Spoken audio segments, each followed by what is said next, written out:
All right, Dan, take it away. It's all you, brother. All right. So first take hit me up. They were like, listen, Stephen A's list this season has stunk. We need you to make a good list. So I made the top 5 MVP candidates. So listen, for all you people who are like, MVP talks to him. No, it's not. We're in October now, okay? Like, we can start to get into this. I'm going to start with number 5, probably the most surprising one. I'm putting a rookie up there.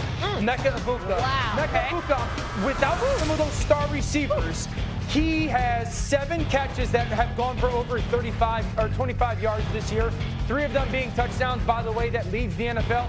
Through like 2 weeks, it was like, this guy's going to win Offensive Rookie of the Year. He's been that impactful for his team. He's number 5 in the MVP list. Number 4, Puka Nacua. I'm going to give everybody the dumbest stat of the season so far. Right now, Puka Nacua for the Rams is on track for 175 catches for 2,000 yards, and 105 of those 175 catches would be for first downs. He's a walking first down, and that would break NFL history. Number 3, shocking to say, it's Daniel Jones. Or Jared Goff. Jared Goff. Number 1. That means Daniel Jones is coming. Most active quarterback in NFL right now. 75%. His coordinator was gone. His center, all-pro Frank Ragnow, gone. Also, the run game in Detroit hasn't been absolutely dominant outside of that Baltimore game. Jared Goff's been doing a lot of it through the air. Number two, Daniel Jones. Pray. So far this season, the Colts have scored or had 30 drives that have been touchdown drives. 30 as their quarterback. They've only had 10 that have either been a turnover or a punt. 3 times the amount of drives that have given the ball to the other team have been touchdown drives, and it's partly, or main part, because of Daniel Jones. Number 1, Baker Mayfield. This is the easiest decision so far this season. They're 4-1. Mike Evans and Chris Godwin have played 1 snap together this year.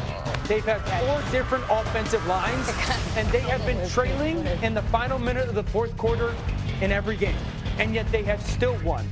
When it comes to value, Baker Mayfield number 1 in the NFL so far. That's my MVP list, top 5. You're welcome. Stephen A, a lot to unpack here. Rip him. You can't talk Dak Prescott. There you go. I'm bringing up Dak Prescott. You don't even get to do it. You should have let me and Mina go. Yeah, we wanted. You can't. I can answer the You treat him worse than Dan. Hold it. Excuse me. I am a man of the people, and I'm fair. Dak Prescott is having an MVP caliber season thus far this year. I'm not saying he's number 1. I'm simply saying, how you gonna not have him in the top 5? Because this isn't like playing really good award. This is the value to their team award. You think he's playing just really good? No, he's playing very good. This isn't a shot at Value Dak to your Prescott. team. Bro, The Dallas Cowboys would be winless if it wasn't for Dak Prescott. They'd be winless. Any game. Bro, they're 2-2. They beat the Jets and the Giants. Bro, they're not close in any game. They're 2-2. without They beat Dak Prescott. Now you're doing win-loss for this? But They got a tie with Green Bay. We take a receiver off a team that's, 3-2? Yeah. They knew if Puka Nacua and put him over Dak Prescott? okay, are the Rams even remotely close to being 3-2 with? I'm sorry. Okay, no, I gotta get in here. All last season, I had to hear Dan Orlovsky, Joe Burrow is the only thing keeping the Bengals alive. The win-loss record might not be great, but the quarterback is playing so well. He is holding this thing up. They call him So that doesn't apply to Dak Prescott? No, but that same logic doesn't count if it's Dak Prescott doing it and not Joe No, Burrow? but okay, who do you want to take Who over? the Bengals beat? Who did Mecca? Bengals beat. They beat the Yes, Ravens. you can't have a quarterback and a receiver from the same team on this top 5 list. Come on. Would the Buccaneers be 4-1 without Ibuka? No, I don't believe they would be. Jared Goff wouldn't be 4-1 without Amon-Ra St. Brown. We can do this for We can do that with Matthew everybody. Stafford wouldn't be. I disagree with that. So Daniel Jones is 4-1 without Jonathan Taylor, without a defense that creates the turnovers against the Las Vegas Raiders. We can Like, you can do that with everybody. No, we can absolutely do that with Dak everybody. Prescott belongs.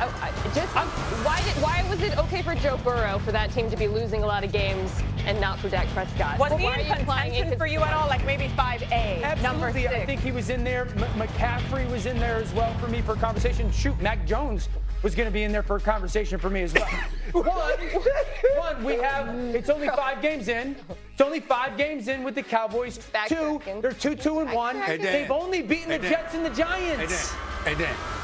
You guys get so stuck on A Dak. C like in a C, like in see what the hell you did. You got RC calling you out. You got Mina calling you out. You got MJ looking at you and saying she don't know what the hell you're thinking. And you got me pointing out that you got 2 wide receivers ahead of a quarterback that's playing an MVP caliber on an MVP caliber level. Dallas would not have won a game if it would not, or tied the game if it would not for Dak Prescott. You are wrong. Your They list beat is the shaky Jets and the at Giants, best. Stephen A. Sit I have a down. question, though. How can you go? It's not too early to make the MVP list. What is the schedule? It's not too early to bring up the MVP list, but you only played 5 games, so Dak Prescott That can't was be in on a it. direct correlation question to the Joe Burrow conversation of last year. That really started to heat up. But you know what, though? Sometime like early November, mid-November. You know what I do love about you? I love your evolution. There was once a time in your life you just wanted to be right. Now you understand, in order to be great, you have to be entertained. No, sometimes to entertain, you have to be you're so damn wrong. Dude, that you rile up. I want to see the qualifier. You know what's about to happen? He's going to run out here after this, and he's All right, going to you figure that out in the break with Orlovsky, because we got to go to break. Yeah, sorry guys, I got to keep us.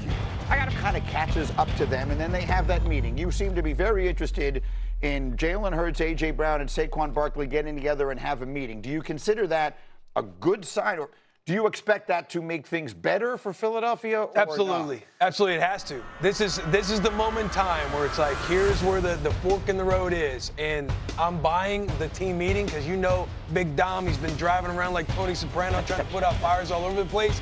We got the boys together. They talked about it. That's why we like more on all these little player props right now. I think they come out swinging. They have to, or it's bad. Yeah, Eagles are 30th in total yards per game, 31st in pass yards, and 25th in rush yards. And we're sitting here saying more. And we're all saying yes, but we're also like, we got to have it. Because if they do not get it done against this Giants team, it is going to be hell for the Philadelphia Eagles. Shefty, before I get to this, what else can you give us on tonight? Eagles, Giants, what else is on your mind? Eagles' offensive line has been battered. Landon Dickerson ruled out for tonight. That's a blow to an offensive line where Dan's going more across the board. Up to replace an offensive line like that, Cam Jurgens still hasn't been at full strength. Lane Johnson hasn't been healthy. They need some push that they haven't gotten so far this season. Okay, so one of my favorite things that we can do on this show is give you, if you're watching, something to watch for in the game tonight. And that brings us to your tape about Saquon Barkley. Yeah, and where he's aligned in relation to Jalen Hurts when in the shotgun. This team's in the shotgun just about every snap. And it's not a 100%, but more often than not, look at his depth in relation to Jalen. If he's significantly deeper by about a yard, his toes to Jalen heels, it's either going to be a downhill run or this kind of slip RPO where we see the ball fake go into Saquon Barkley's belly, and then they're going to bring a little bit of a flat route, a pick, something like that. Defense is going to have a little bit of an understanding of that. Very similar. You see Saquon's toes where Jalen Hurts' back heel is. If you see that displacement, you can see one and then discreetly the other. It's either going to be a run downhill to the same side, or we're going to get that little slip RPO where Jalen Hurts just is kind of reading that edge defender. Now, if you feel like Saquon's aligning a little bit more hip to hip, where his toes are basically the center of Jalen Hurts' body, more than likely this is going to be a pass where he's trying to get out into that pass concept and or be a part of their protection. This is something that when you live in the gun, there's natural tendencies that defensive players are going to look to. And so tonight you're watching, when they're in the gun, if you see Saquon a lot deeper than Jalen, you should be thinking run or RPO. It's not going to be 100%, but it's not going to be 50-50. Enough for the defense to communicate across the board. Yeah, that's the interesting part. What I'm saying is, Dan, if you're seeing that, you're covering every single team in the league. You're watching for everything. There are, the entire defensive staff of the Giants spent this entire week looking at tendencies. So if you see it, well, when I saw it, this is something when you live in the gun world, I often look at this stuff. When I see it, I texted other defensive coaches, and they have said, yeah, there's certainly things there that we pay attention to. So, I mean, you were saying earlier, that's how you stayed in the league, was being. Oh, absolutely. Tendencies, that's how Willie C, man. Neck up guy. League, neck up guy. Right. You see tendencies like that. If a back's deep, you might break it down. It's probably not going to be 100% of the time. Right. But the majority of the time, it could be splits of receivers that you go off of after that depth to where you know exactly what you're going to get. And the big thing is it being on early downs. Third down, but being on early downs, when you're tipping yourself like that, it's just allowing a defense to